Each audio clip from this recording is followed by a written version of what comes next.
Here's page 27 of the notes, congruent statements and corresponding parts. If two polygons are congruent, they have corresponding sides and corresponding angles. Here we have two quadrilaterals, and ABCD is congruent to this one.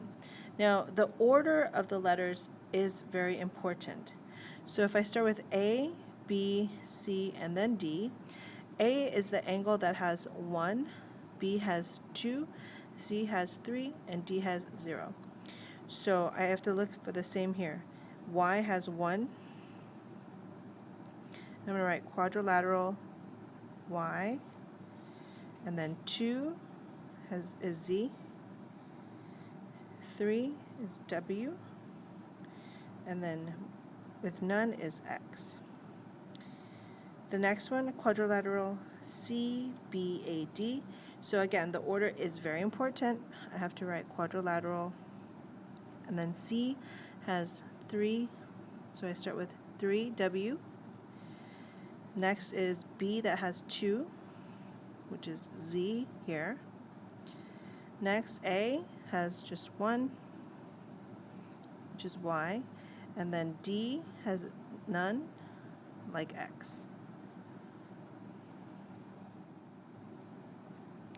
Segment AB, I start with the angle that has just 1 here, and then B has 2, is congruent to YZ. The order is important. If I put ZY, it's not the same. YZ, CB is congruent to WZ, because I have 3 here and then 2, so 3 and then 2, WZ.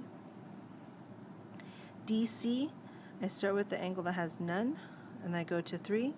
So I start here with the angle that has none, X, and I go to 3, W. Segment AD is congruent to segment YX. And then it should be very straightforward for the angles. Angle A is congruent to angle Y. Angle B is congruent to angle Z. The angle C, angle D. Angle C has 3, so it's congruent to W. And angle D is congruent to angle X. The backside's similar, but this time I have to find the corresponding parts and measurements for the congruent polygons and complete the congruent statements.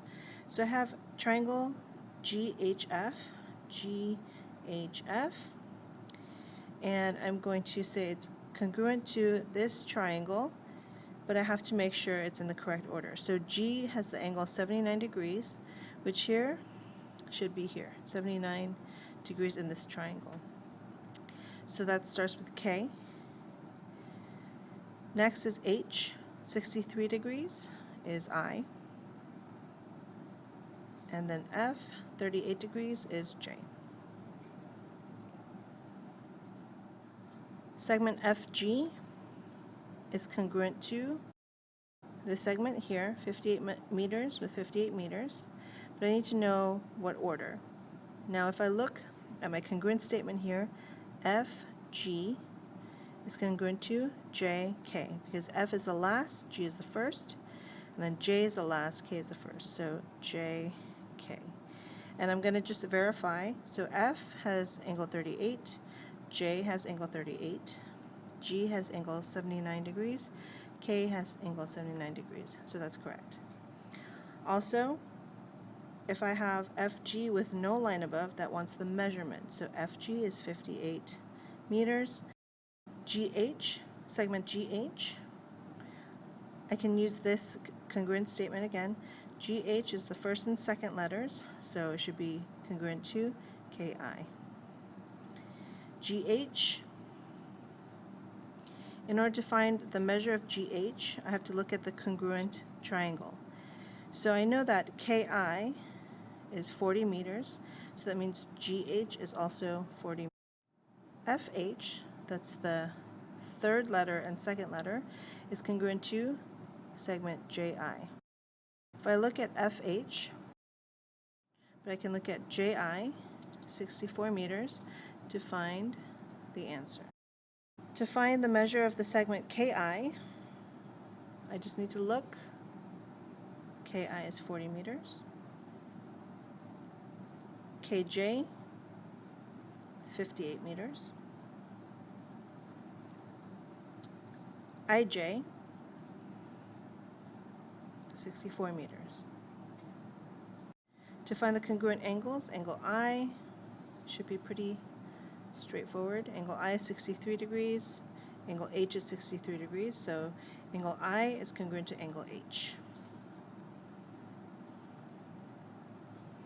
The measure, we said, is 63 degrees. Angle J has 38 degrees, so I look over here, 38 degrees is angle F. And the measure is, we said, 38 degrees. Angle K, this time let's look at the congruence statement. First, K is the first letter, so I look at the first letter here is congruent to angle G. Angle G is 79 degrees, angle K is 79 degrees.